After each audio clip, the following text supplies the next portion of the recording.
and sisters, we desperately need the gift of faith, the gift of transfigured perception to be able to recognize Jesus, to be able to hear the voice of the Father saying, "This is my Son," to be able to listen as the Father asks us to the voice of Jesus, to recognize that God is not against us, but for us, with us, on our side.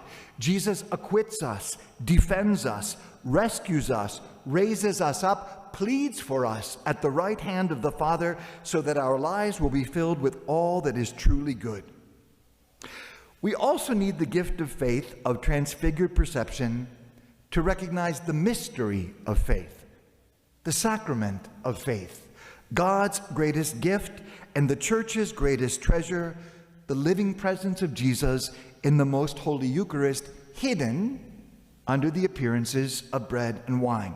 And that is what we are going to be pursuing this week in the Eucharistic Parish Mission here at Sacred Heart, West Des Moines. A clearer vision, a more complete perception, a greater understanding, a more profound appreciation, a more intense love, a deeper devotion to Jesus in the Holy Eucharist. But not only the what of the Eucharist, but the why he is here. His love, his burning desire, his longing to be close to us, to share his life with us, to be one with us.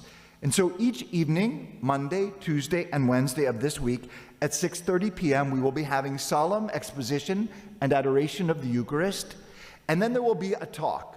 And so on Monday evening, the talk is, "I am with you, presence, desire, wonder, and communion." The evening will conclude with benediction and reposition, and then refreshments. Again, Tuesday, 6:30, again, exposition and adoration. The talk that evening is "The Lamb Who Was Slain." Passion, pain, sacrifice, and suffering, and the opportunity for the sacrament of reconciliation.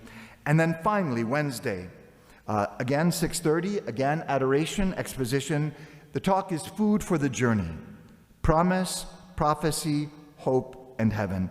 And again, concluding with benediction and reposition of the Blessed Sacrament. I want to invite you to come. I want to plead with you to come. If you want a good reason to come, just review the day's headlines. The world is so desperately in need of prayer, of grace, of mercy. The world is so desperately in need of the ability to see past our conflicts, big or small, to see into the heart of reality, to recognize our brothers and sisters, and above all, to recognize Jesus and receive in him the grace of salvation, conversion, and peace. I hope that you'll join us.